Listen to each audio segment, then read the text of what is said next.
the moment didn't begin with shouting. It began with a sound.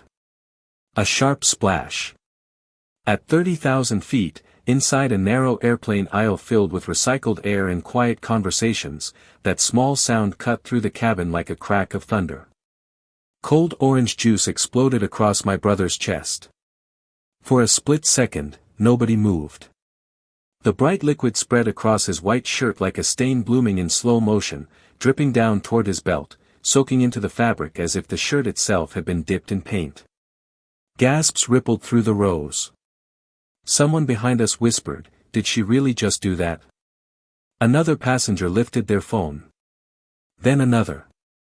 Tiny camera lenses began pointing toward the aisle like silent witnesses. But my brother didn't react. Davis stood perfectly still. His shoulders were squared. His hands were loosely folded in front of him. His face calm in that strange, controlled way that told me he was holding himself back with every ounce of patience he had. I knew that look. Davis only wore that expression when he was forcing himself not to explode. And standing directly in front of him, holding an empty plastic cup like she had just completed some kind of ceremony, was the woman who caused it. Karen. She looked proud of herself. Her posture was stiff and confident, chin lifted high like she had just proven a point to the entire plane.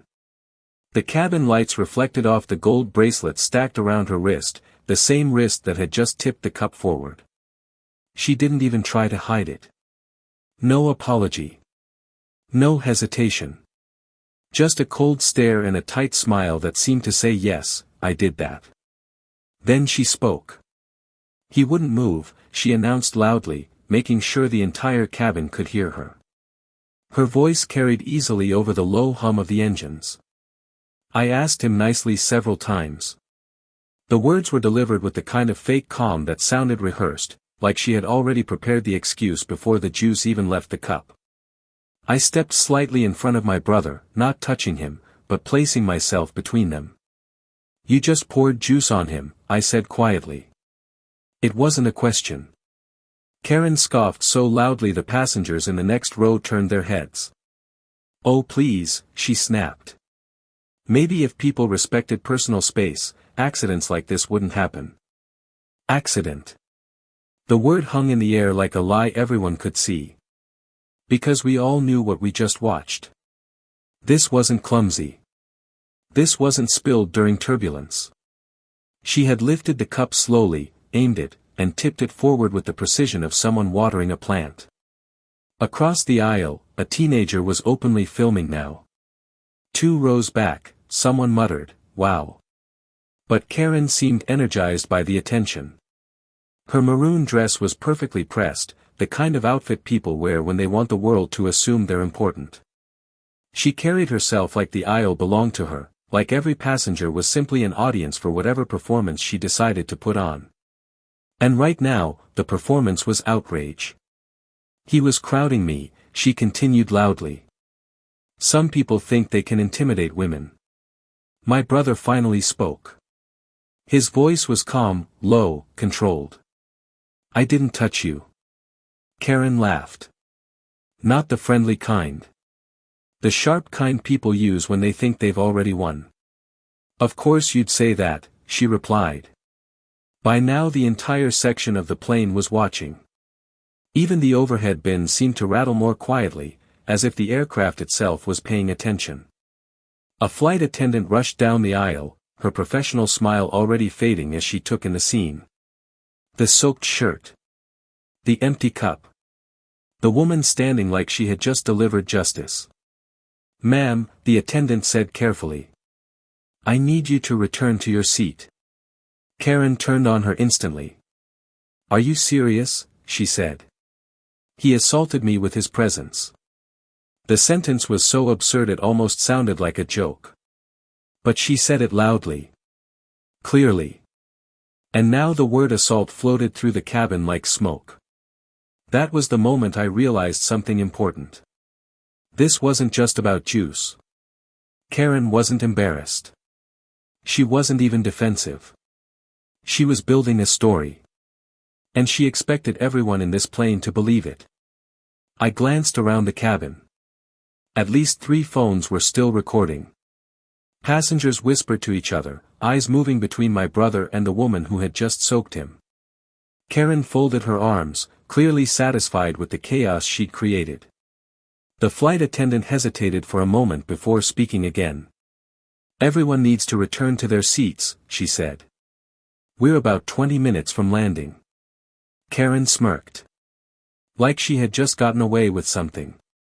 My brother slowly stepped back toward his seat, orange juice still dripping from his shirt. The smell of citrus filled the small space around us. Sticky. Sharp. Humiliating. I leaned closer to him as we sat down. "You okay?" I asked quietly. He nodded once. "Shirt's ruined," he said. But I was still watching Karen across the aisle. Watching the way she kept talking. The way she repeated her story louder and louder, making sure every passenger heard her version of events. And that's when I noticed something else. The more she talked, the more evidence she was creating. Karen believed the worst part of this story had already happened. She thought humiliating my brother at 30,000 feet was the end of it. But what she didn't realize yet was that the moment that orange juice left her cup, everything had already started moving against her. If you've ever been stuck in a place where you can't walk away, you know how strange human behavior can become. Airplanes are perfect for that. Hundreds of strangers packed into a narrow metal tube, 30,000 feet above the ground, all pretending not to notice each other, until something happens that nobody can ignore.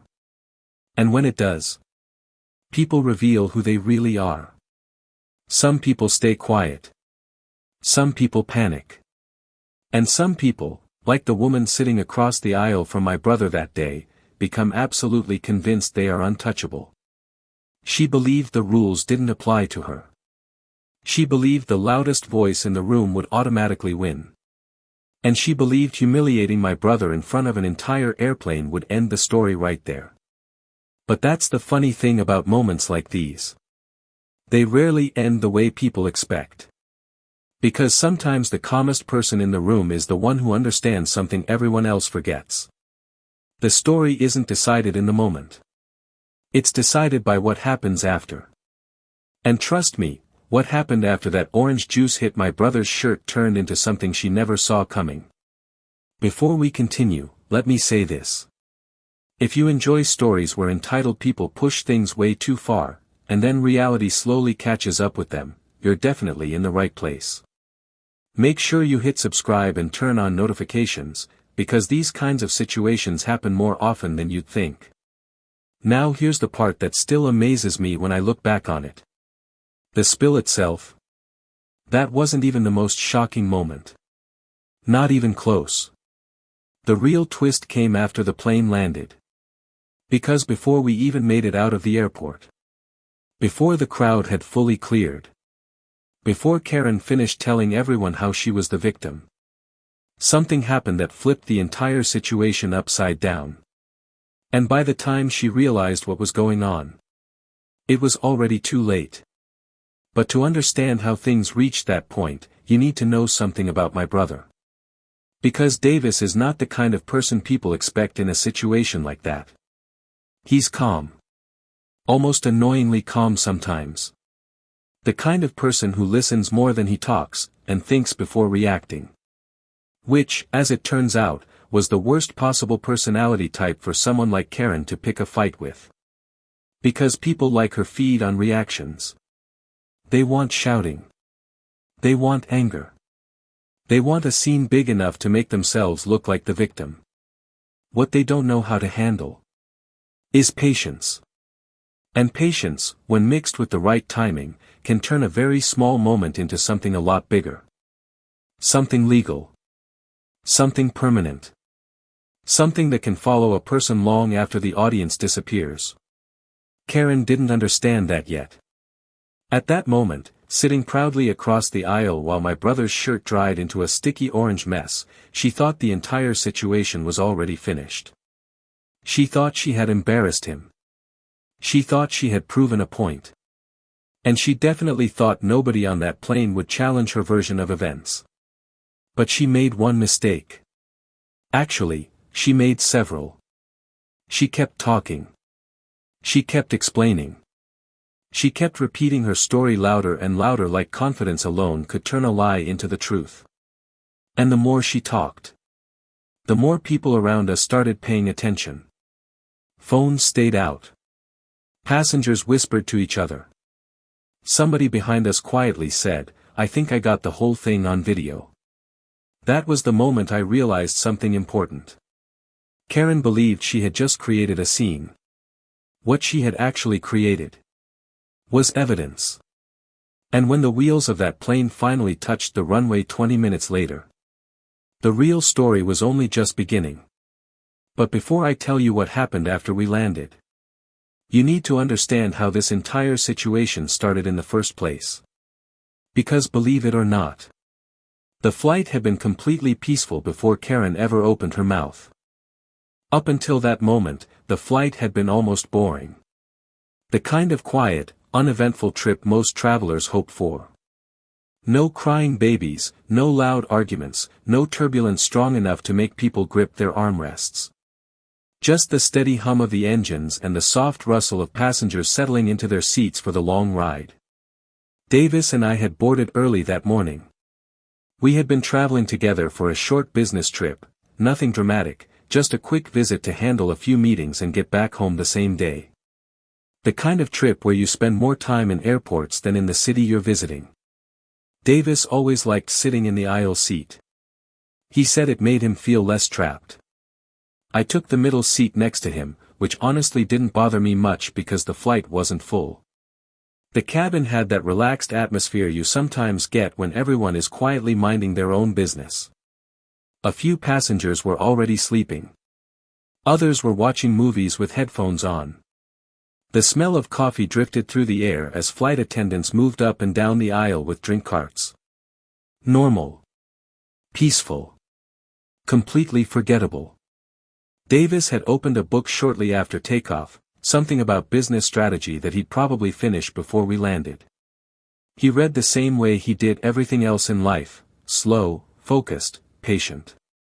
Meanwhile I was half watching the clouds outside the window across the aisle and half scrolling through messages on my phone. Nothing about the morning suggested it would become a story people would eventually watch online. At one point a flight attendant came by with the beverage cart. "Something to drink?" she asked with a polite smile. Davis ordered orange juice. I went with coffee. She handed us our drinks, thanked us, and continued down the aisle serving the rest of the cabin. The quiet rhythm of the flight returned almost immediately. Passengers chatted softly. Seatbelt signs stayed off. The plane cruised smoothly through a blanket of white clouds. For most of the flight, everything stayed like that. Calm. Predictable. Routine. But about halfway through the trip, the first hint of trouble arrived. Not as an explosion. Not as an argument. Just as a presence. 2 rows ahead of us, across the aisle, a woman stood up from her seat. At first nothing about her seemed unusual. People stand up on planes all the time to stretch their legs or grab something from the overhead bins. But something about the way she moved immediately caught my attention. Confident. Sharp. Purposeful. She wore a deep maroon dress that looked carefully chosen, expensive fabric, perfectly fitted. Gold bracelets and rings flashed every time she adjusted her hair, catching the cabin lights like tiny signals. Her posture carried a certain kind of authority. The kind people sometimes adopt when they believe the space around them belongs to them. She stepped into the aisle and looked around with visible impatience. Then she sighed loudly. Not a tired sigh. An irritated one. The kind meant to make sure everyone nearby heard it. A few passengers glanced up briefly before returning to whatever they were doing. But she didn't sit back down. Instead, she remained planted in the aisle, tapping her fingers against her arm like she was waiting for someone to move out of her way. At that point, Davis hadn't even noticed her. He was still reading his book, occasionally turning pages while sipping his orange juice. I glanced between them for a moment, sensing the small tension forming even though no one had said anything yet. Then another passenger approached from behind us. An older man trying to walk toward the restroom. He paused politely behind Davis's seat, clearly waiting for a moment to pass through. Davis noticed him immediately. Without hesitation, he stood up to give the man space. Just a simple, polite gesture. The kind of small courtesy people show each other on flights every day. But that tiny moment, Davis standing in the aisle for barely a few seconds, was apparently all it took. Because the woman in the maroon dress turned sharply toward him. And the look on her face changed instantly. Annoyance. Pure, sharp annoyance. She stared at him as if he had personally ruined her entire day just by standing there. "Excuse me," she said. The word wasn't polite. It was a warning. Davis looked up from where he had stepped aside, confused for a moment. "Yes. You're blocking the aisle," she said. Her tone carried the kind of icy confidence that suggested she expected immediate obedience. Davis glanced down the aisle. The older passenger was still squeezing past. "There's someone passing," Davis explained calmly. "It'll just take a second." But something about that answer clearly irritated her. Her lips tightened. Her shoulders straightened. And suddenly the calm, quiet flight started to feel just a little different. Like the air pressure in the cabin had shifted. Most people would have shrugged and waited. Most people would have taken 2 steps back and let the moment pass. But this woman wasn't most people. Because instead of stepping aside, she leaned forward slightly. Her eyes narrowed. And she said something that immediately told me this small interaction wasn't going to end quietly. "You people," she said slowly, loud enough for nearby passengers to hear. "Always think the rules don't apply to you." The older man hurried past quickly, clearly uncomfortable. Davis blinked once, confused by the sudden hostility. "I'm just letting someone pass," he said. But by then, the tension had already begun spreading through the cabin. Passengers nearby had started paying attention. Heads turned. Eyes lifted. And that peaceful, forgettable flight we had boarded earlier was about to become something else entirely. The moment she said that, the entire mood around our row shifted. Not loudly. Not dramatically. But in that quiet way where people stop pretending they aren't listening. The woman in the maroon dress stood in the aisle like she had just uncovered some terrible injustice. Her arms were folded tightly across her chest, gold bracelets clinking softly every time she shifted her weight. Up close, she looked like someone who spent a lot of time making sure people noticed her. Perfectly styled hair. Carefully applied makeup. Expensive perfume that cut through the recycled cabin air every time she moved. Everything about her appearance seemed designed to send one message. Important person. And the way she carried herself made it clear she expected everyone else to understand that immediately. She tilted her head slightly, staring at my brother like he had personally offended her just by existing in the same aisle. "You need to move," she said again. This time slower. More deliberate. The older passenger had already passed through and disappeared toward the back of the plane, but Davis still hadn't returned to his seat yet. He was simply waiting for the aisle to clear so no one else would get stuck. It was a normal situation. A completely ordinary moment that happens on every flight. But Karen looked at it like it was some kind of personal attack. Davis remained calm. He always did. "Just a second," he said politely. Someone was walking through. Her eyes narrowed even more. The problem wasn't the aisle. The problem was that he hadn't moved instantly when she demanded it. And for someone like her, that seemed unacceptable. "You should be more aware of your surroundings," she said, raising her voice slightly. A couple of passengers across the aisle looked up from their screens. A man 2 rows behind us leaned sideways to see what was happening. Karen noticed. And that seemed to energize her. Some people shrink when they realize others are watching. Karen did the opposite. She straightened her shoulders, lifted her chin, and suddenly began speaking like she had a stage. Honestly, she said loudly, gesturing toward Davis. Some people have no respect for personal space. The words echoed down the narrow aisle. Now more heads turned. A teenager sitting near the window quietly pulled out his phone. I noticed that immediately. Karen either didn't notice, or didn't care. Davis slowly sat back down, clearly hoping the moment would end there.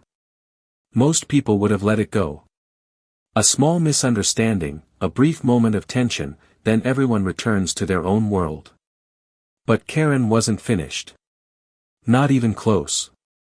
She turned toward the rest of the cabin as if she needed witnesses. You see this all the time now, she continued, shaking her head dramatically. People just standing wherever they want like the rules don't apply. No one responded. Which somehow made her more determined to keep talking. Davis leaned back in his seat, trying to return to his book. I could tell he wasn't interested in feeding whatever drama she was trying to start. But Karen noticed that too. And apparently, being ignored annoyed her even more than being challenged. She let out another loud sigh and finally dropped into her seat across the aisle.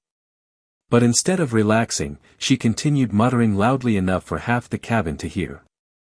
Unbelievable, she said. No manners. People these days think they own the place. Each comment came with a quick glance toward Davis, clearly hoping he would react. He didn't. He simply turned another page in his book. Which, in hindsight, might have been the worst possible response for someone like Karen. Because people who thrive on conflict hate silence. Silence gives them nothing to fight. Nothing to twist. Nothing to perform against. So they start looking for other ways to create it. For the next 10 minutes, things seemed calm again. The drink cart rolled through another section of the cabin. Passengers adjusted their seats. Someone laughed quietly at something on their phone. But Karen kept watching. Every few seconds she glanced over at Davis like she was waiting for another opportunity. And eventually, she found one. The flight attendant returned with the beverage cart again, offering refills to passengers. Karen immediately perked up. Yes, she said quickly. Orange juice. The attendant handed her a plastic cup filled nearly to the top. Karen thanked her with a smile that looked strangely tight. Then she leaned back in her seat and held the cup carefully in her hand. For a moment, nothing happened. She simply sat there, swirling the drink slightly while staring across the aisle. Watching. Waiting. And that's when I noticed something that made my stomach tighten just a little. She wasn't drinking it. She was just holding it. Her fingers curled around the cup slowly. Her eyes moved between the orange liquid. And my brother. And in that quiet moment, before anything had even happened yet, I suddenly had the strange feeling that the drink in her hand wasn't meant for her at all. For a few minutes, the cabin slipped back into its usual rhythm. Seatbelts loose. Engines humming. Passengers lost again in movies, naps, and quiet conversations. If someone had walked through the aisle at that moment, they probably wouldn't have noticed anything unusual. Just another routine flight cruising through the sky. But every once in a while, when I glanced across the aisle, I caught Karen watching us. Not casually. Not absent-mindedly. Watching with intent. The orange juice was still in her hand. Untouched. She tilted the cup slightly back and forth, the bright liquid moving slowly inside like she was thinking about something. Planning something. Meanwhile, Davis had gone back to reading his book. To anyone else, he probably looked completely relaxed. But I knew my brother well enough to recognize the small signs when he was aware of someone's attention. He had noticed her too. He just wasn't giving her the reaction she clearly wanted. That silence seemed to irritate her more with every passing minute. Finally, She leaned sideways in her seat and spoke again. "You're still sitting there like nothing happened." Her voice cut across the aisle without warning. Davis slowly lowered his book and looked up. "I'm sorry," he said calmly. Karen gestured toward the aisle dramatically. "You blocked the walkway earlier," she said. "People were trying to get through." Her tone made it sound like he had committed a serious offense. Davis blinked once, clearly confused by the sudden continuation of the argument. "That was 10 minutes ago," he said. "Someone was passing through." Karen shook her head, letting out a short laugh that wasn't friendly at all. "Excuses," she replied. The passengers in the nearby rows were paying attention again. Not openly, but in that subtle way people do on airplanes, pretending to scroll through their phones while their ears are completely focused on the conversation happening 2 feet away. Davis stayed calm. "I moved as soon as I saw him," he explained. Karen leaned forward slightly in her seat. "And you think that makes it okay?" The way she said it made it clear she wasn't looking for an answer.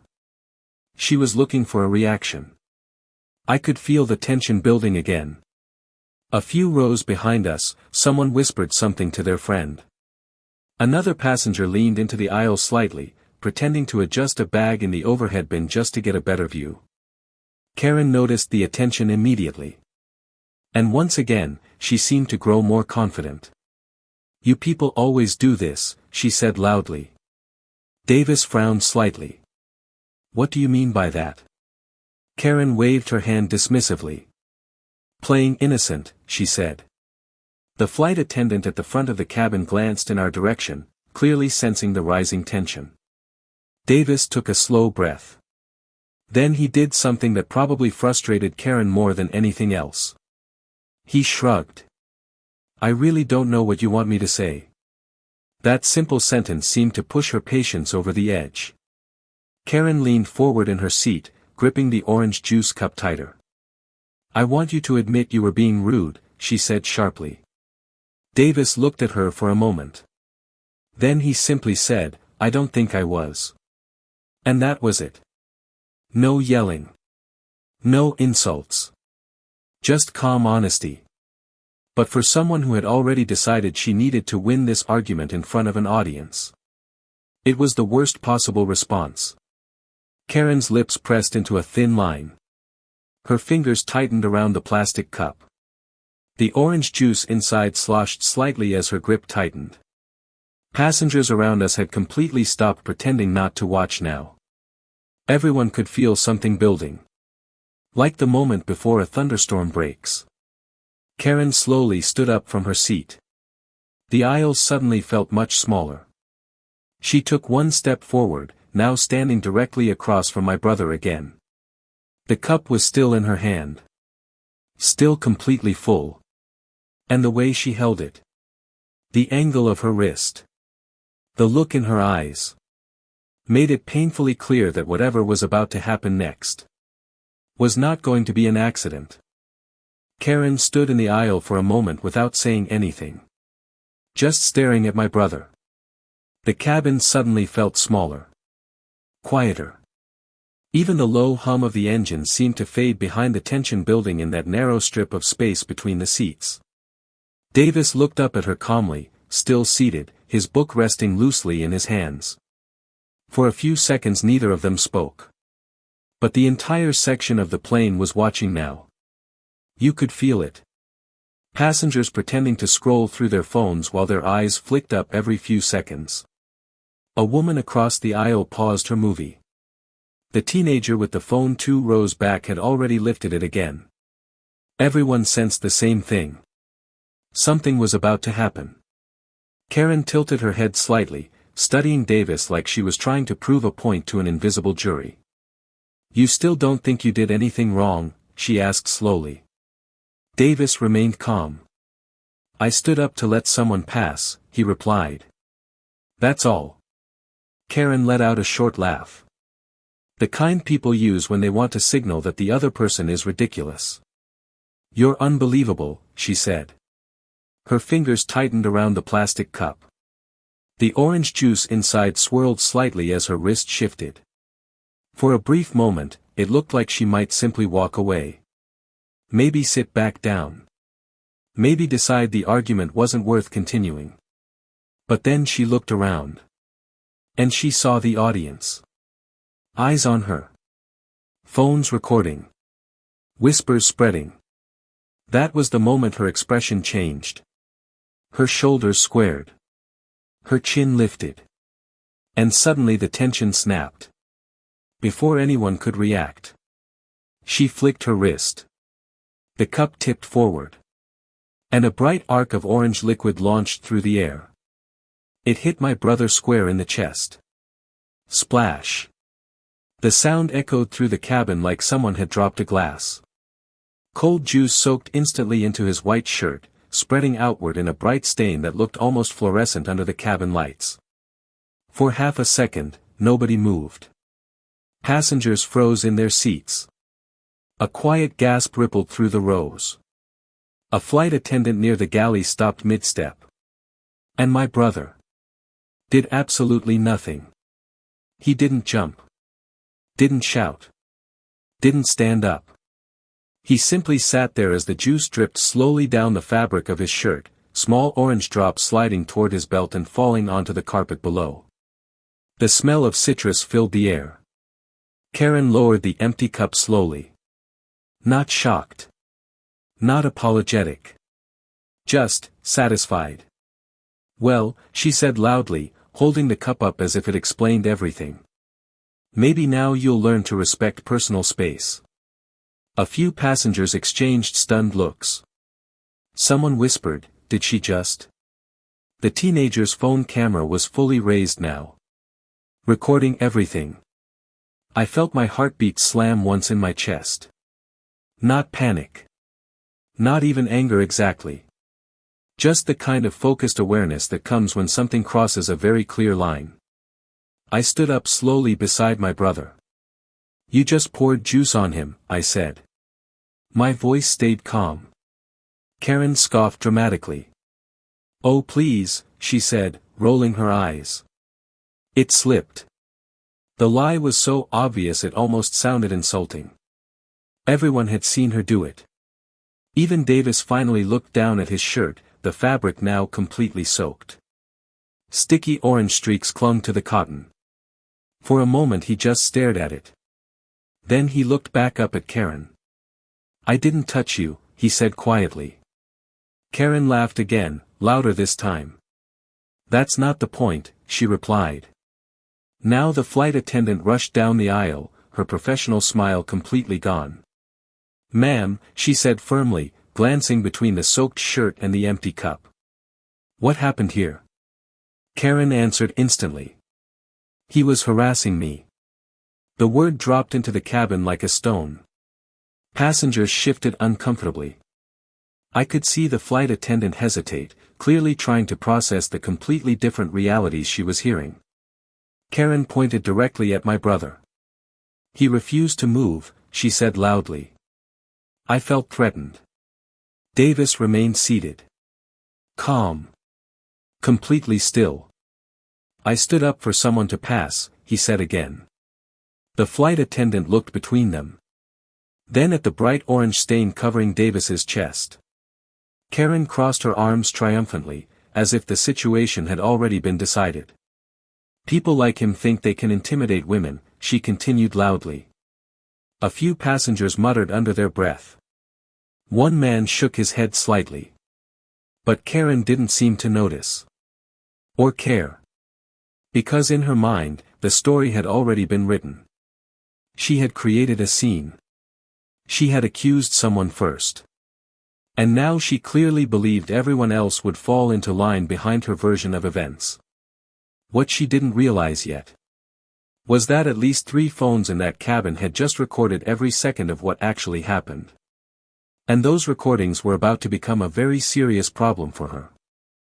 For a few seconds after the splash, the entire cabin stayed frozen. No one spoke.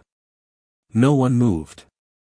The only sound was the steady hum of the engines and the slow drip, drip, drip, of orange juice sliding off my brother's shirt and hitting the carpet below.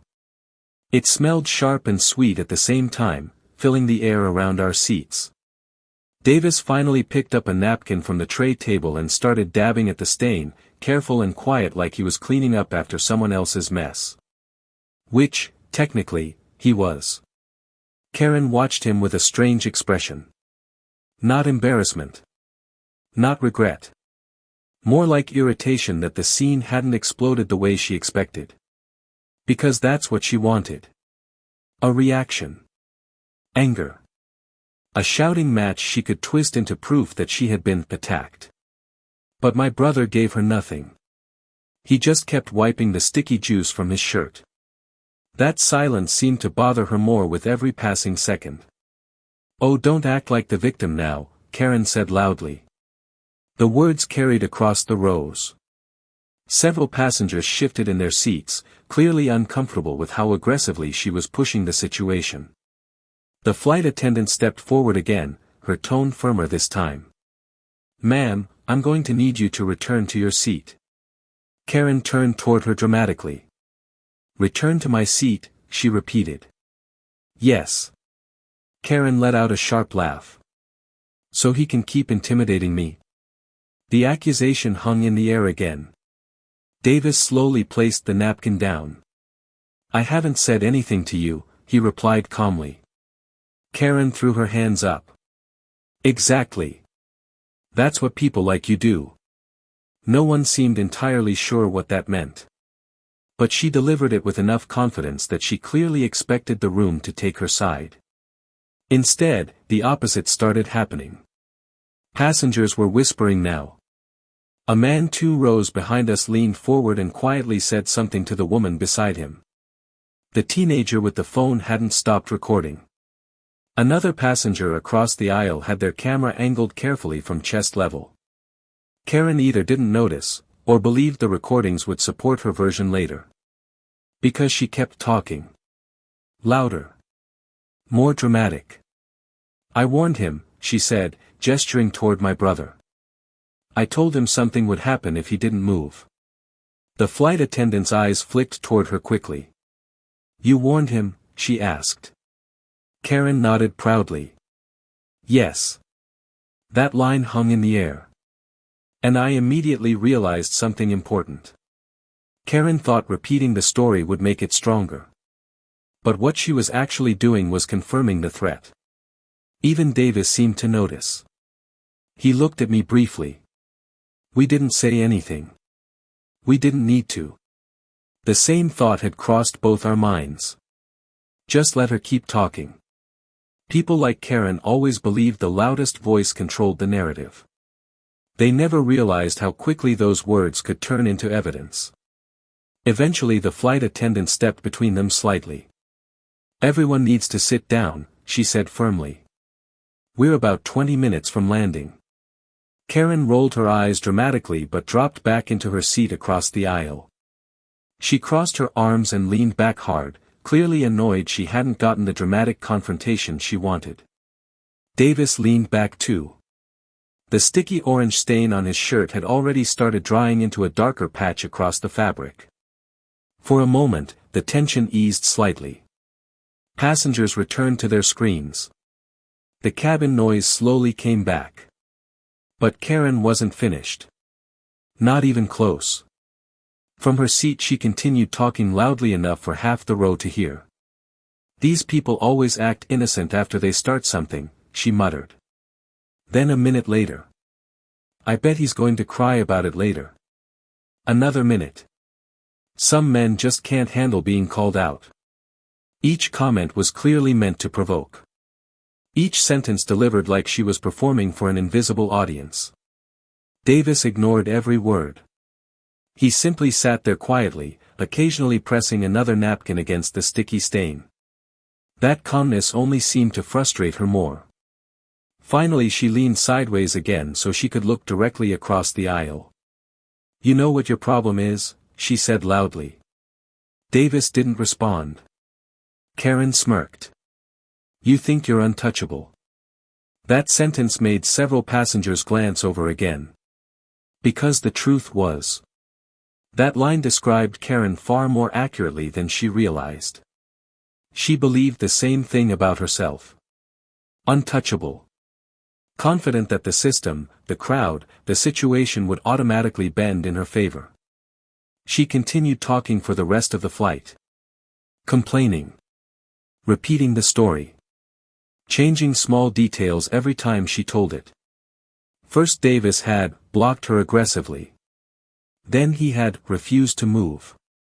Then he had invaded her space. Each version grew slightly more dramatic. Slightly more exaggerated.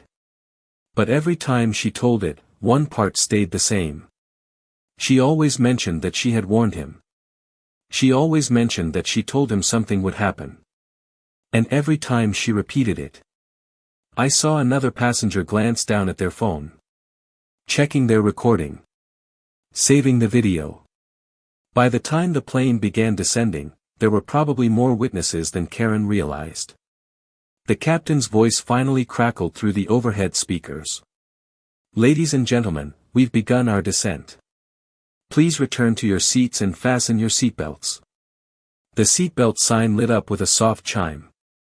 Passengers adjusted their positions. Karen finally leaned back and buckled her belt with an annoyed sigh. Davis closed his eyes briefly, resting his head against the seat. The orange stain had spread across half his shirt now. Sticky and uncomfortable. I leaned closer to him. You all right? I asked quietly. He nodded once. Yeah. Then after a moment he added, she wanted a reaction. I nodded. And she didn't get one. Across the aisle, Karen was still staring at us. A thin smile curled on her lips. The kind people wear when they believe they've already won. What she didn't understand yet was that the moment the wheels touched the runway, this situation was about to move somewhere she couldn't control anymore. The wheels touched the runway with a heavy jolt. For a moment the entire cabin bounced slightly as the plane settled onto the ground, tires screaming softly against the asphalt before the engines reversed and slowed the aircraft down. A few scattered passengers clapped, the way people sometimes do after a long flight. But in our section of the plane, no one seemed interested in celebrating. Too many people were still thinking about what had happened 20 minutes earlier. Karen leaned back in her seat with a small smirk, arms folded tightly across her chest like someone who believed the argument was already over. In her mind, she had delivered the final act. She embarrassed my brother. She told her version of the story. And now the plane had landed. Case closed. But as the aircraft taxied slowly toward the gate, something small caught my attention. Two flight attendants standing near the front exchanged a quick glance. Then one of them quietly stepped toward the cockpit door. They spoke briefly with someone inside. It lasted maybe 10 seconds.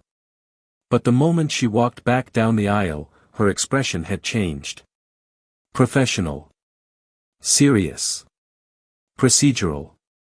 I had seen that look before. And it told me something important. This situation wasn't finished. Not even close. The captain's voice came over the intercom again. Ladies and gentlemen, please remain seated until we reach the gate and the seatbelt sign has been turned off. The plane rolled to a slow stop at the gate. The engines powered down. The seatbelt sign stayed on. Passengers shifted in their seats impatiently, waiting for the familiar ding that meant they could stand. Karen didn't wait. The moment the plane stopped moving, she unbuckled her seatbelt and stood up immediately. You can't keep people trapped here, she snapped toward the nearest flight attendant. Her voice was loud enough for half the cabin to hear again. The attendant raised a calm hand. Ma'am, please sit down until the seatbelt sign turns off. Karen rolled her eyes dramatically but dropped back into her seat with an exaggerated sigh. Across the aisle, Davis sat quietly. The orange stain on his shirt had dried into a stiff patch across the front, the citrus smell still faint in the air. He didn't look angry. Just tired. The tension of the entire situation had drained most of his energy. Finally the overhead chime sounded. Ding. Seatbelt sign off. Immediately passengers jumped to their feet, overhead bins opening, luggage shifting, backpacks dropping into the aisle. But something felt different this time. The line wasn't moving toward the door the way it normally did. Instead, it slowed. People near the front were pausing. Whispering. Looking ahead. Curiosity began spreading backward through the cabin. "What's going on?" someone asked quietly. Then I saw it. Just outside the aircraft door, standing inside the jet bridge. 2 uniformed airport officers. They weren't rushing. They weren't aggressive.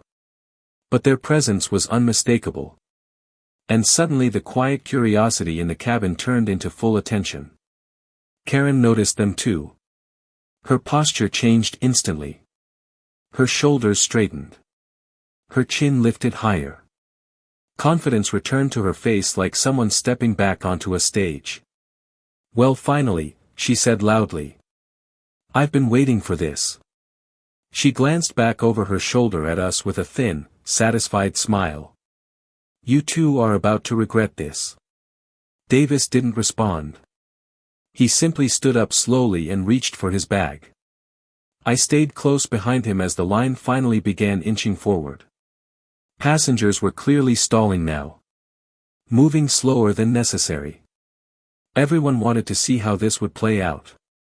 Karen stepped confidently toward the aircraft door.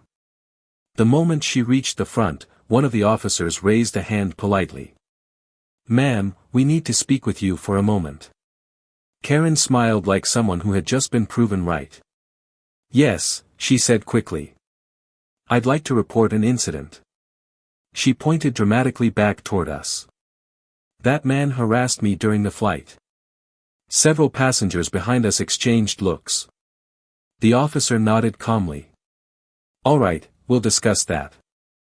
Then he looked past her. "Gentlemen, we'll need to speak with you as well." Davis and I stepped forward into the jet bridge.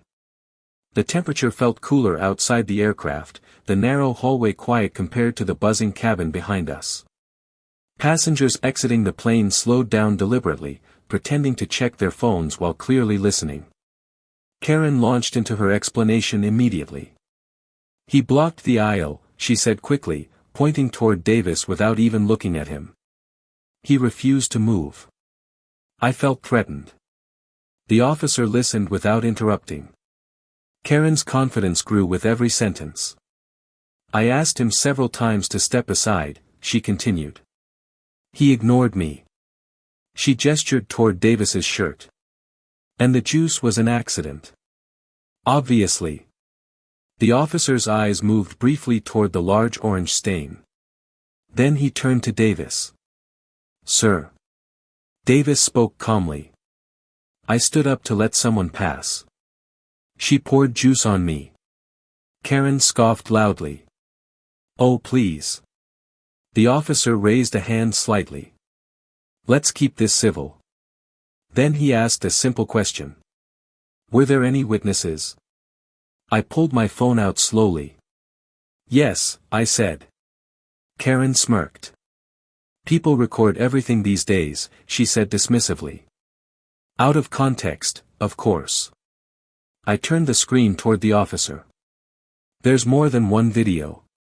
Karen's smile faltered. "Just slightly." For the first time since the orange juice incident, uncertainty flickered across her face. Because suddenly, the story she had been telling for the past 20 minutes was about to meet something much harder to argue with. Actual evidence. The moment the word video entered the conversation, the atmosphere inside the jet bridge shifted. It was subtle. But you could see it immediately. Karen's confident smile paused for half a second. Not long enough for most people to notice, but long enough for me. Because up until that point, she had been performing. Loud voice. Bold accusations. Dramatic gestures. She had been absolutely certain the story belonged to her. But evidence has a funny way of changing the balance in a room. I unlocked my phone and opened the messages I had received during the flight. While Karen had been giving speeches to half the cabin, several passengers had quietly sent their recordings to me through AirDrop. 3 different angles. 3 different rows. Clear audio. Clear video. The officer held out his hand. "May I?" "Of course," I said, handing him the phone. Karen crossed her arms immediately. "Oh, this should be good," she said sarcastically. "People love editing things these days." The officer didn't respond.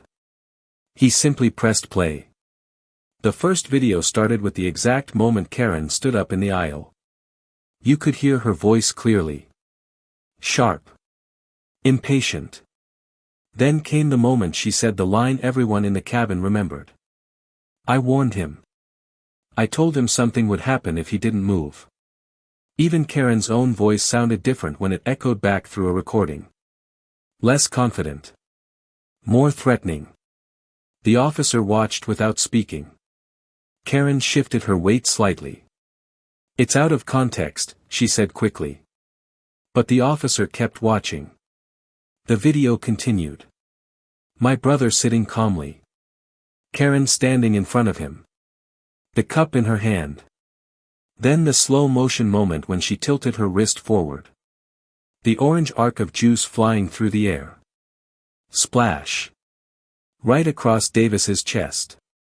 There was no bump. No turbulence. No accident.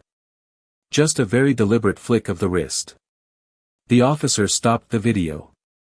The jet bridge had gone completely quiet. Behind us, passengers who had just exited the plane were lingering nearby. Pretending to adjust bags. Pretending to scroll through their phones. But everyone was clearly listening. The officer looked back at Karen. "Do you still want to say that was an accident?" Karen's face tightened. "Well.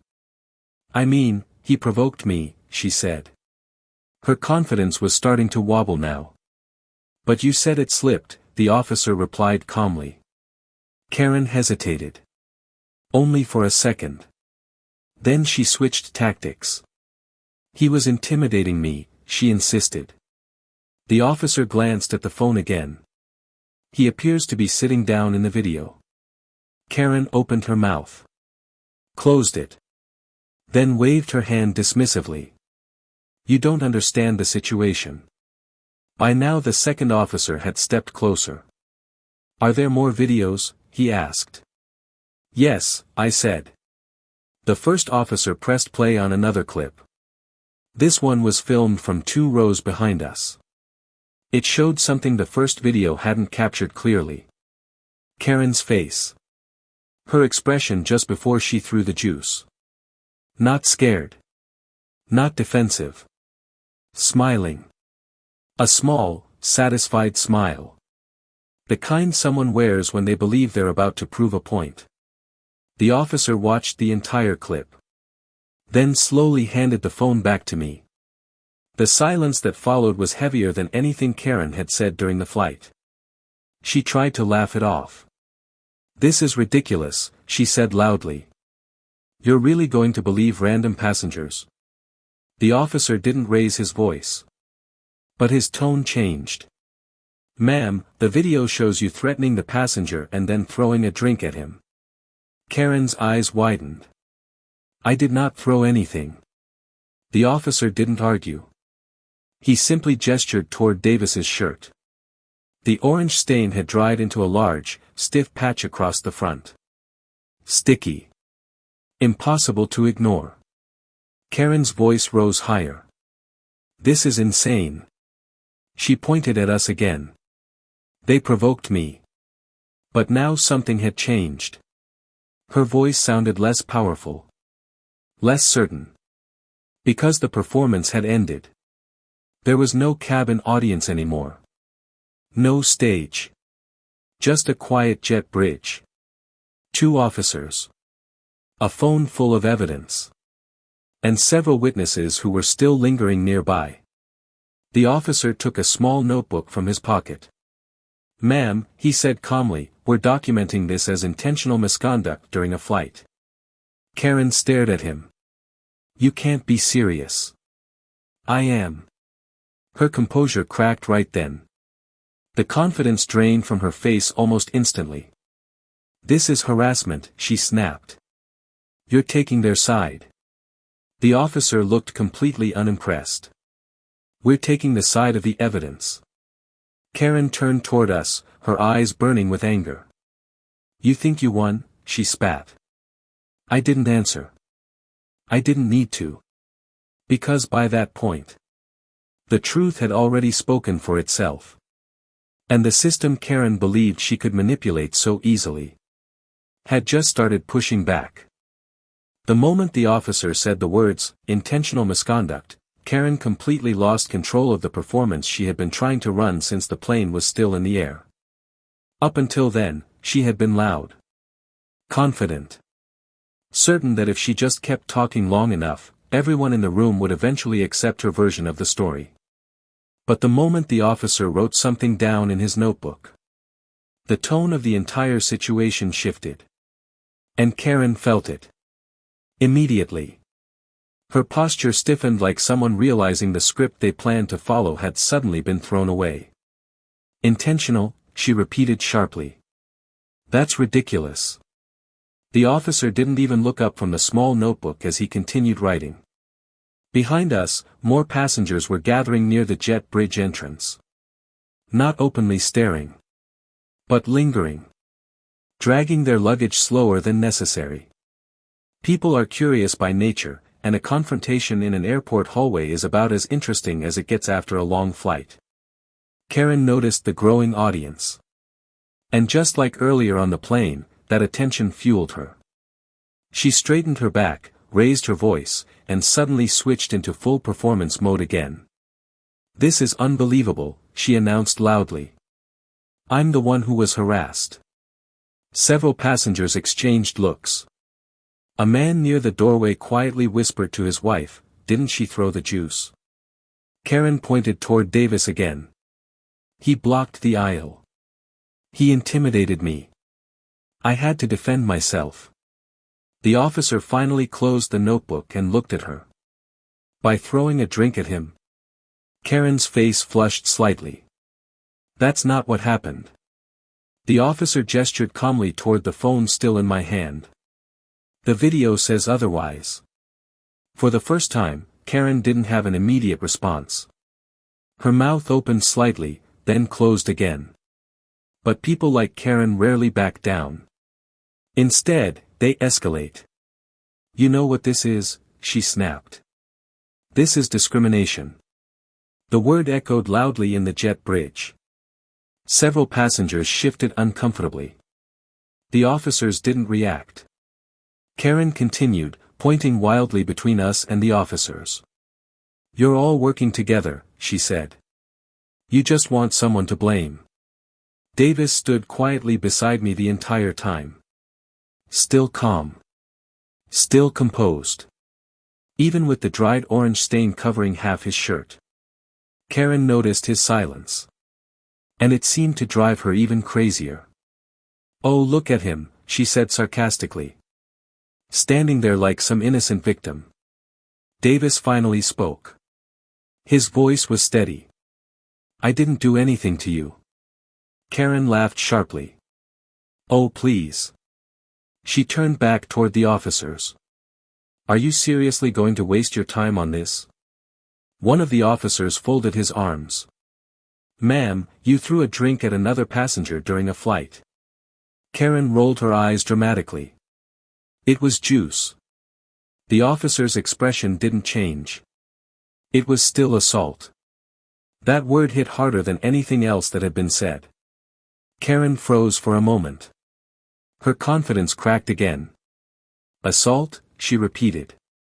You can't call that assault. The officer spoke calmly. Throwing a substance on another passenger can qualify as physical misconduct. Karen stared at him. Then she turned toward the small crowd of passengers still watching. You hear this? She said loudly. They're calling juice assault. A few passengers shook their heads. One woman quietly said, "You did throw it."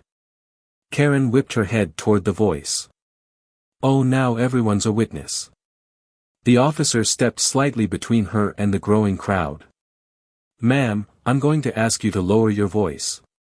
Karen's frustration exploded. "No." Her voice echoed down the jet bridge. "This is harassment." She pointed at me. "This is all because of him." Then she pointed at Davis. "And him." Passengers nearby had fully stopped pretending not to watch now. Phones were out again. Someone was clearly recording the confrontation. Karen noticed that too. And suddenly the realization hit her. The audience she thought would support her wasn't on her side anymore. Her voice became sharper. More desperate. "You think this is funny?" she snapped at us. "You think you won something here?" Davis didn't respond. He just stood there calmly. And that silence, that quiet refusal to engage, seemed to frustrate Karen more than anything else happening in that hallway. Because the louder she became, the calmer he looked. And that contrast made the entire situation painfully obvious to everyone watching. One officer finally stepped forward again. "Ma'am," he said firmly, "I need you to calm down." Karen glared at him, her chest rising and falling quickly with anger. For the first time since the incident started, she looked less like someone in control, and more like someone realizing the situation was slipping completely out of her hands. But instead of backing down, she made a decision that would push things even further. And unfortunately for her, that decision was about to make everything much worse. Karen's eyes moved rapidly between the officers, the passengers watching, and finally back to us. You could almost see the moment her brain shifted gears. The calm strategy was gone. The confident performance was falling apart. So she did what people like her often do when they realize they're losing control. She went on the attack. "This is unbelievable," she snapped, stepping forward again before one of the officers gently blocked her path. "You're all acting like I committed a crime." Her voice had changed now. Still loud, but sharper. More desperate. The officer kept his tone steady. "Ma'am, we just need everyone to remain calm while we finish documenting what happened." Karen laughed bitterly. "Oh, you're documenting it all right," she said. "But you're documenting the wrong people." Then she turned directly toward Davis. Her eyes were burning with anger now. "This is your fault," she said. The accusation echoed down the jet bridge. Passengers who had been pretending not to watch were now openly staring. Davis didn't move. Didn't react. He simply met her glare calmly. "I didn't pour anything on you," he said quietly. That calm answer poured gasoline on Karen's frustration. She pointed at him dramatically. "You provoked me." "How?" Davis asked. Karen hesitated. For just a second. But instead of backing down, she doubled down. "You were intimidating me," she said loudly. The officer raised an eyebrow slightly. "By sitting in his seat?" he asked. A few passengers nearby quietly chuckled. Karen heard it. And humiliation flashed across her face. People like Karen could handle conflict. But embarrassment? That was something else entirely. Her voice rose even higher. "Oh, now everyone thinks this is funny." She spun toward the small crowd of passengers watching the scene. "Do any of you even know what happened?" No one answered. That silence only made things worse. Karen turned back toward the officers again. "You know what?" she said angrily. "I'm filing a complaint." The officer nodded calmly. "You're welcome to do that." Karen blinked. The calm answer clearly wasn't what she expected. "Yes," she said quickly. "I'm going to report all of this." She pointed between us and the officers. "Harassment. Discrimination. Everything. The officer simply wrote something else in his notebook. Karen's frustration boiled over again. You think I'm joking? She snapped. No, the officer replied. But threatening people isn't going to help your case. Karen's eyes widened. I'm not threatening anyone. The officer looked directly at her. Earlier on the plane you stated that you warned him something would happen if he didn't move. Karen froze. Only for a moment. But the reminder clearly rattled her. That's not what I meant, she said quickly. The officer tilted his head slightly. It's exactly what you said. Karen's breathing had become heavier now. The confident tone she had used during the flight was almost completely gone. Instead, there was a raw edge of panic creeping into her voice. She turned toward us again. You think this is over, she snapped. This isn't over. The words came out like a threat. Davis still didn't respond. He simply stood there quietly beside me. Karen laughed bitterly. Oh, that's right, she said sarcastically. You think you're so calm. Her eyes narrowed. You think you're smarter than everyone else. Then she leaned slightly closer. You have no idea who you're dealing with. The officer stepped forward immediately. Ma'am, he said firmly. That's enough. Karen threw her hands into the air. Fine. She spun around angrily, pacing a few steps down the jet bridge before turning back again. You want to make this a big deal, she said. Go ahead. Her voice lowered slightly, but the anger in it was even stronger now. I promise you, you're going to regret it. Several passengers nearby exchanged uneasy looks. The officer stepped closer again. Ma'am, I'm advising you to stop making statements like that. Karen glared at him. Or what? The officer didn't answer immediately. He simply looked at her for a moment. Then he spoke calmly. Or you could make things worse for yourself. That sentence landed harder than anything else said so far. Karen's anger flickered with uncertainty again. But instead of calming down, she made the mistake that would push everything even further. She stepped forward again and pointed directly at us. You started this, she said. And I'm going to finish it. What Karen didn't realize at that moment was that something had already been set in motion long before she made that threat. Something she couldn't argue with. Something she couldn't shout over. Something that was already working quietly in the background. And within the next 24 hours, that decision was going to come back to haunt her in a way she never expected.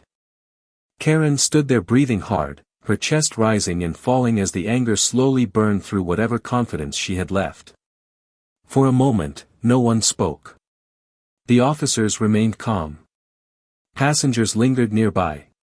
And my brother still stood quietly beside me, the bright orange stain on his shirt now stiff and dry under the airport lights. Karen had just made her threat. You started this, and I'm going to finish it. The words echoed awkwardly in the hallway. But something about the moment had changed. Earlier on the plane, Karen's voice controlled the room. Now, it just sounded loud. Desperate. The officer closed his notebook and spoke calmly. Ma'am, we've documented the incident. The airline will review the footage and witness statements. Karen scoffed. Oh, I'm sure they will. She folded her arms again, trying to rebuild the confidence she'd been projecting since the flight. This isn't over, she added coldly. The officer nodded slightly. That's correct. Karen smirked. For a split second, she thought that meant she had the upper hand again. But then the officer continued. We'll be forwarding the report. Karen's smile faded. To whom? She asked. The officer didn't answer directly. Instead, he handed me a small card. If you need to follow up, contact this number, he said. I nodded and slipped it into my pocket. Karen noticed the exchange immediately. What is that supposed to mean? she demanded. It means the incident has been recorded, the officer replied calmly. Karen shook her head in disbelief. This is ridiculous. She gestured toward Davis again. He blocked the aisle. That's the whole story. But now even her voice sounded unsure. Because the truth was obvious to everyone standing there. A passenger from the plane quietly walked past us and muttered under their breath. She threw the drink. Karen heard it. Her head snapped toward the voice, eyes blazing. Oh, now everyone's an expert. The officer stepped slightly closer again. Ma'am, we're done here. Karen looked stunned. You're just letting them go. The officer nodded toward us. Yes. Karen's frustration exploded again. You can't be serious. But the officer didn't engage. He simply gestured calmly toward the terminal. Please continue on your way. For a moment, Karen looked like she might start another argument. Her jaw tightened. Her eyes darted between us and the officers. But eventually she realized something important. The performance was over. There was no audience left to win. With one last angry glare in our direction, she grabbed her bag and stormed down the jet bridge toward the terminal. Her heels clicked sharply against the floor as she walked away. Even then she was still muttering loudly. This isn't finished, not even close. The officers watched her leave. Then one of them turned back toward us. You're free to go, he said. Davis nodded quietly. Thank you. We picked up our bags and stepped out into the terminal. The smell of coffee and airport food filled the air. Travelers rushed past in every direction. Just another busy afternoon at the airport. For a moment, neither of us spoke. The adrenaline from the confrontation was finally starting to fade. Davis looked down at his ruined shirt and sighed. Well, he said quietly. I guess this one's done. I almost smiled. Not exactly, I replied. He looked at me. What do you mean? I pulled out my phone. Several new messages had arrived while we were still on the plane. One from a friend. Another from someone who had already seen the videos circulating online. And one from someone else entirely. A lawyer. Short. Direct. Call me when you land. Davis raised an eyebrow. You already contacted someone? Not exactly, I said. But someone contacted us. We walked toward the baggage claim area while I dialed the number. The call was quick. Professional. Efficient. The lawyer explained everything in simple terms. Based on the footage, witness statements, and Karen's threats. They had already taken the first step. By the time the call ended, Davis was staring at me. So, he asked. I slipped the phone back into my pocket. She just made things a lot worse for herself. Davis frowned. How? I took a breath. Because while she was still arguing in the jet bridge, the paperwork had already started. He blinked. What paperwork? I looked back toward the terminal entrance where Karen had stormed off minutes earlier. The kind that comes from a courthouse. Davis stared at me for a second. You're serious? I nodded. Very. And what Karen didn't know yet was that before she even finished leaving the airport, the first piece of legal consequence had already been delivered. A court order. Filed. Approved. And waiting for her. By the time we reached the baggage claim area, the entire situation already felt surreal. Just an hour earlier we had been sitting quietly on a plane, drinking coffee and reading a book. Now, my brother's shirt was stiff with dried orange juice. Passengers from the flight were whispering when they passed us. And somewhere in the airport, the woman who caused the entire scene was still storming around convinced she had been wronged. Airports have a strange way of making everything feel ordinary again very quickly. Announcements echoed overhead. Suitcases clattered onto the carousel. Travelers rushed past pulling their bags like nothing unusual had happened. But the tension from the flight hadn't fully disappeared. Davis leaned against one of the metal pillars while we waited for our luggage. He looked exhausted now. The kind of tired that comes after adrenaline fades. "I still can't believe she did that," he said quietly. I nodded. "Some people just need an audience." Davis shook his head slowly. All that drama over standing up in an aisle. Just then the baggage carousel groaned to life. Suitcases began sliding down the ramp one by one. For a few minutes we focused on normal things again. Watching for our bags. Checking our phones. Letting the whole incident settle in our heads. That's when my phone buzzed again. Another message. Then another. Then another. I pulled the phone out and frowned slightly. "What?" Davis asked. I turned the screen toward him. The video had already started spreading. Someone from the flight had stitched together several clips from different angles. Karen standing in the aisle. Karen threatening him. Karen throwing the orange juice. Karen shouting afterward. All of it. Unedited. Unfiltered. Davis stared at the screen. "Well," he said slowly. "She's not going to like that." "No," I said. "She's definitely not." The internet had a way of deciding things quickly. Within minutes the comments sections were already filling up. People calling out the behavior. Passengers confirming they had been on the flight. Even someone from a nearby row explaining exactly what happened before the camera started recording. Davis rubbed the back of his neck. "I didn't even want revenge," he admitted. "I just didn't want her to get away with it." "That's exactly what's happening," I said. Accountability. Our suitcases finally rolled onto the belt.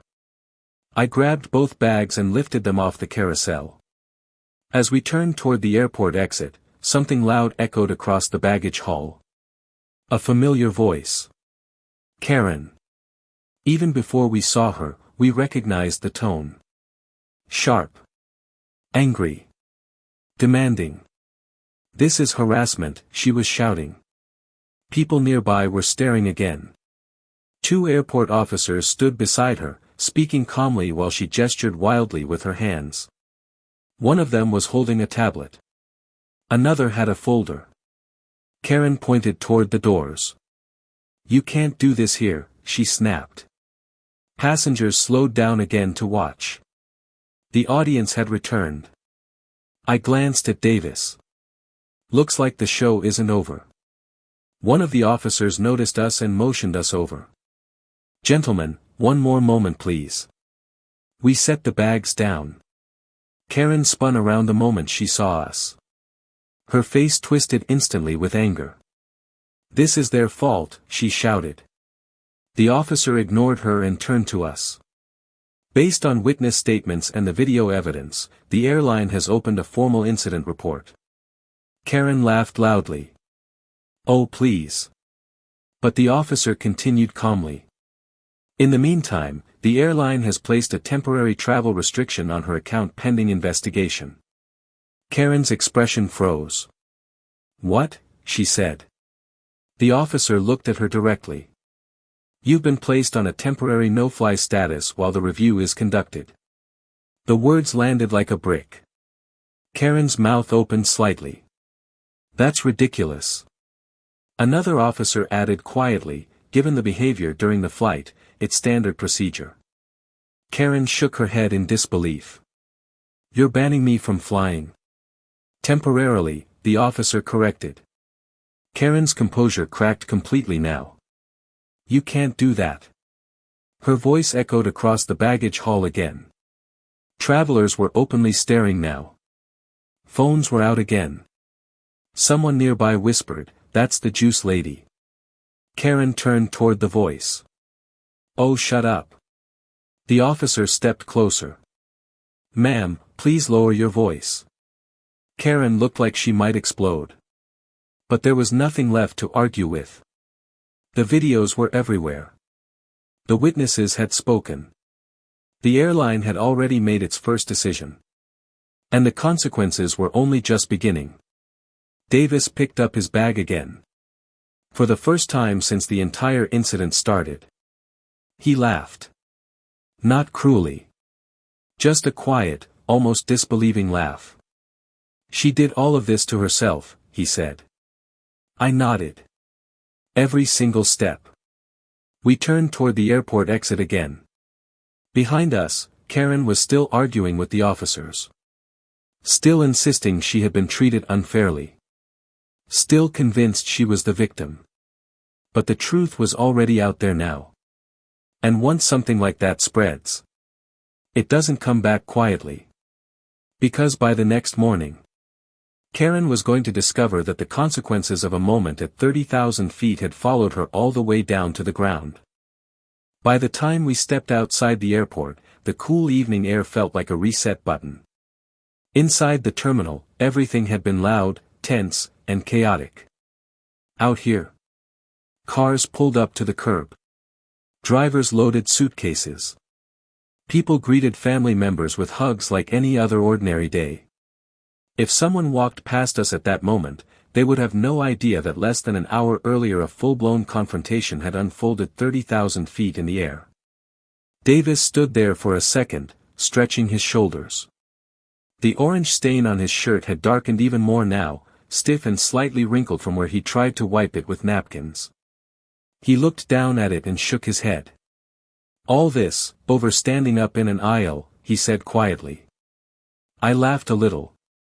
Some people just can't handle not being in control. We walked toward the rideshare pickup area and set our bags down near the curb. For the first time since the entire situation started, things were calm. No shouting. No accusations. Just the distant sound of traffic and airport announcements echoing behind us. Davis leaned back against the railing inside. You know what's weird, he said. What? I never even wanted her to get in trouble. He glanced back toward the terminal doors. I just wanted her to stop. That sentence stuck with me for a moment. Because the truth was, that's usually how situations like this begin. One person wants attention. The other person just wants peace. But when someone believes they can push people around without consequences, they keep pushing until something finally pushes back. My phone buzzed again. Another notification. Then another. I pulled it out and checked the screen. More messages. More comments. The video had spread even further now. Thousands of views already. Passengers from the flight were posting their perspectives. Somebody had slowed down the exact moment the orange juice left the cup. Frame by frame. It made the intent impossible to deny. Davis glanced at the screen. Yeah, she's definitely not going to like that. No, I said. But that part isn't really the point. He looked at me. What is the point? I thought about the moment on the plane when the juice hit his shirt. The way the cabin had gone silent. The way Karen had looked around proudly, convinced she had just humiliated someone in front of an audience. Then I thought about everything that happened afterward. The witnesses. The videos. The officers. The investigation. The no-fly restriction. And the court paperwork that had already started moving through the system. The point, I said slowly, is that patience can be powerful. Davis nodded thoughtfully. You didn't yell at her, he said. You didn't argue. You just let her keep talking. I smiled slightly. People reveal themselves if you give them enough time. A car pulled up to the curb for our ride.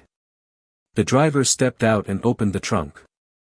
As we loaded the bags, Davis looked back toward the airport one more time. You think she understands what happened yet? He asked. I shook my head.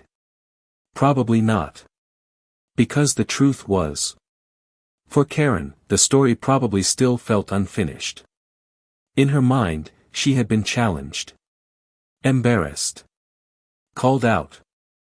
But real consequences don't usually arrive in dramatic moments. They arrive quietly. Through reports. Through legal notices. Through the slow machinery of accountability that starts moving long after the shouting stops. Somewhere in that airport, Karen was probably still arguing with someone. Still insisting she had been treated unfairly. Still convinced she was right. But the system she tried to manipulate had already started answering back. And unlike a loud argument on an airplane, that process doesn't care who talks the most. It cares about facts, evidence, and actions. Davis closed the car door and leaned back into the seat with a tired smile. "Well," he said. "That's a flight I won't forget." I laughed. "Yeah, me neither." As the car pulled away from the airport, the terminal lights faded behind us. And somewhere in the city, Karen was beginning to realize that a moment of arrogance at 30,000 feet had followed her all the way back down to earth. Sometimes justice doesn't arrive with applause. Sometimes it arrives quietly. But it arrives exactly when it should. And now I'm curious about something. If you had been in that situation, what would you have done? Would you have stayed calm like Davis? Or would you have confronted her right there on the plane? Let me know in the comments. And if you enjoy stories about entitled people learning hard lessons the real world way, make sure you subscribe and turn on notifications so you don't miss the next one. Because trust me, there are plenty more stories like this.